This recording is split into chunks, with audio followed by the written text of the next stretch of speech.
every week we proclaim in the Apostles' Creed that Jesus ascended into heaven and is seated at the right hand of God the Father Almighty.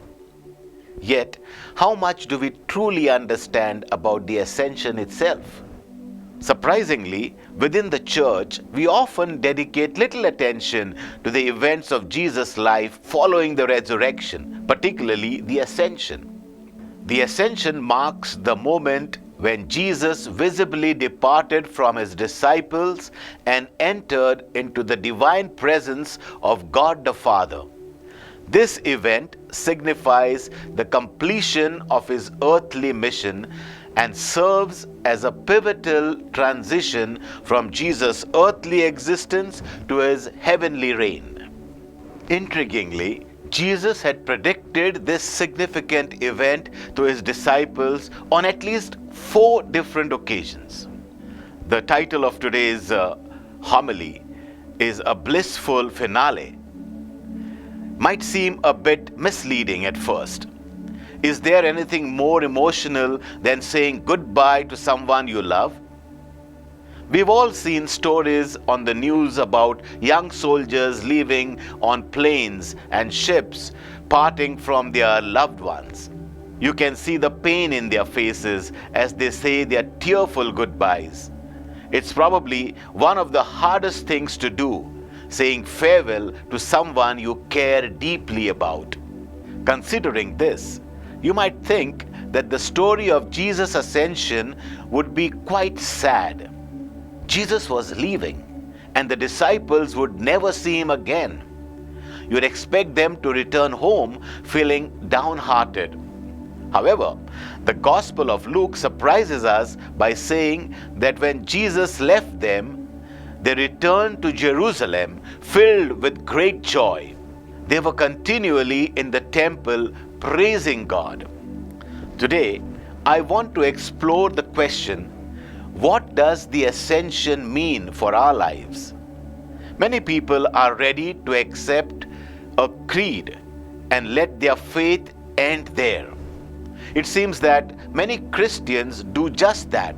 However, I believe that there are plenty who want to dig deeper and find a way to make the story of the ascension useful in our everyday lives.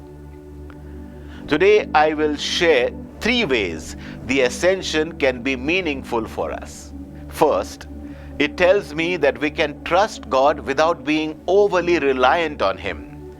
In our society, many people, especially women, are taught to rely on others. They often depend on their parents first and then on their husbands. Some men also never fully become independent. The truth is that grappling with life's tough, unclear questions and learning to think independently is crucial, both for our spiritual growth and for becoming mature individuals. Maybe you have read or watched a performance of Camelot. At the start of the play, the magician Merlin tries to get the somewhat slow King Arthur to think independently. Whenever a tough decision needs to be made, Arthur simply asks Merlin for guidance. It's easy to see that Merlin is the true power behind the throne. In the last scene, there's a crisis. The knights of the Round Table, once friends and united, are now fighting each other. The evil Modred has started a rebellion, and Arthur just discovered the affair between Lancelot and Guinevere. Everything seems to be falling apart, and Arthur needs Merlin's help more than ever. But Merlin is now gone.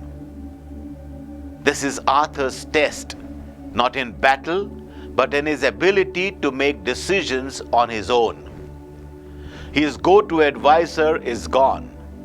Now we'll see what Arthur is truly capable of.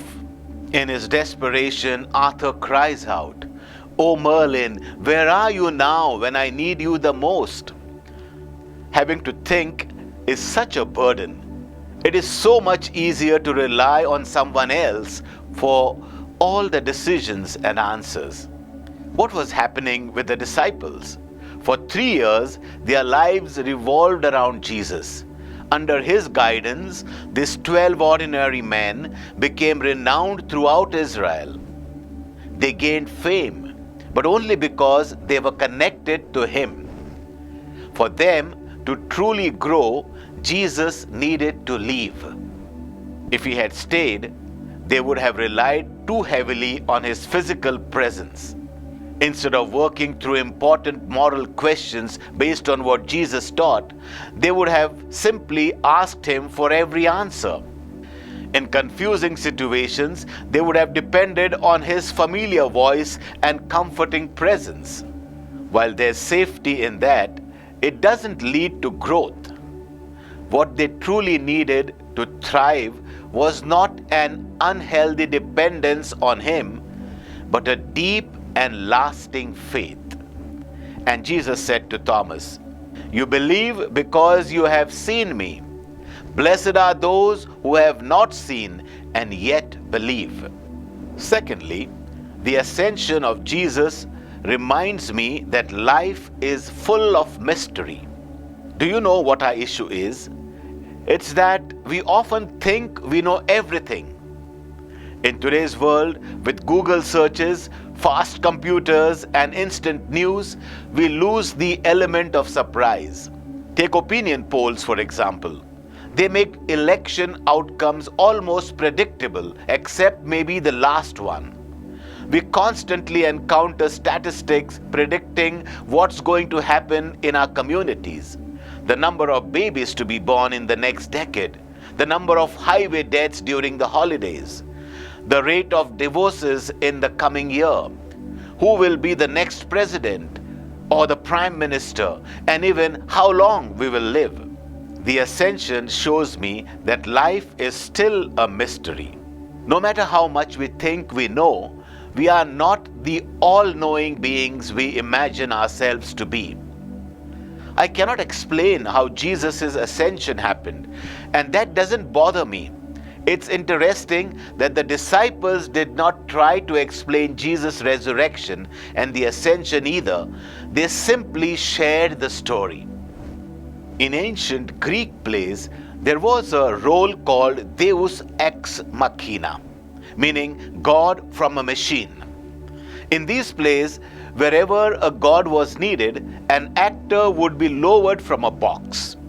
After delivering his lines, he would be lifted back up. It's like having a god in a box. Unfortunately, that's often how we view God, expecting him to appear instantly when we need help, do what we ask, and then disappear. In our lives, we may want to pull some strings and remove God from the scene. However, the resurrection and ascension of Jesus show that God cannot be controlled like this. He ascended to heaven on his own, so we can mature in our faith. We are not in charge of everything that happens. When we start thinking we can predict God's actions or limit him or bring him in and out to fix our problems, we actually distance ourselves from him. We don't need to have all the answers in life. Ultimately, our faith matters more than our understanding. Thirdly, it shows us that God has gifts and support for us that we might not know about yet. Just before Jesus left, he told his disciples, "It is better for you that I go, because then the Comforter can come to you." He was talking about the Holy Spirit. It might have seemed like Jesus was leaving his disciples to manage on their own. But that wasn't true. He left them with the Holy Spirit, a powerful helper they did not even know about at the time.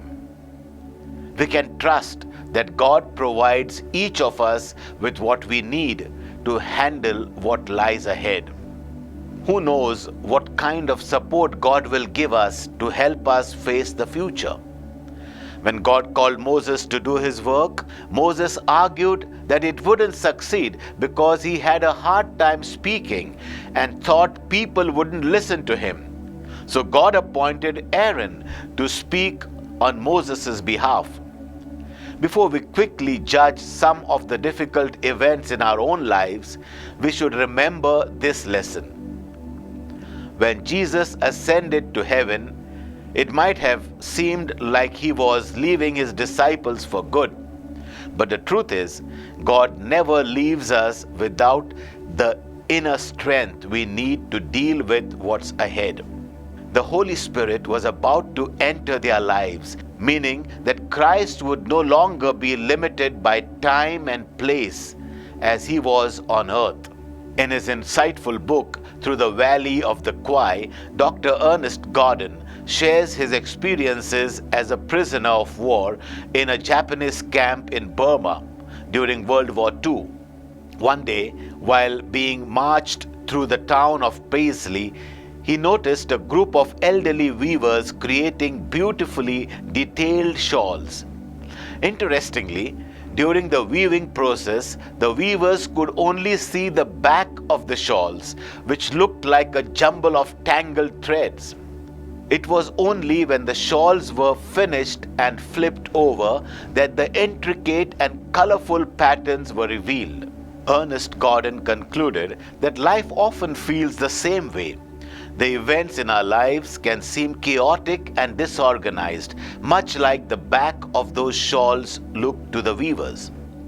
The resurrection and the ascension of Jesus might have seemed like this to his disciples at first, but as they looked back on those events, and as we reflect on our own lives, we can begin to see God's plan woven into the fabric of our experiences. The ascension of Jesus was a key part of God's plan. The Apostle Paul described it by saying, Jesus went up into heaven and turned death on its head. This is the hidden purpose behind all the confusion and seeming chaos. Jesus took his followers to the small town of Bethany, blessed them, and then ascended to heaven. How did the disciples react? They went back to Jerusalem filled with joy. It was a joyful ending. May Jesus Christ be praised.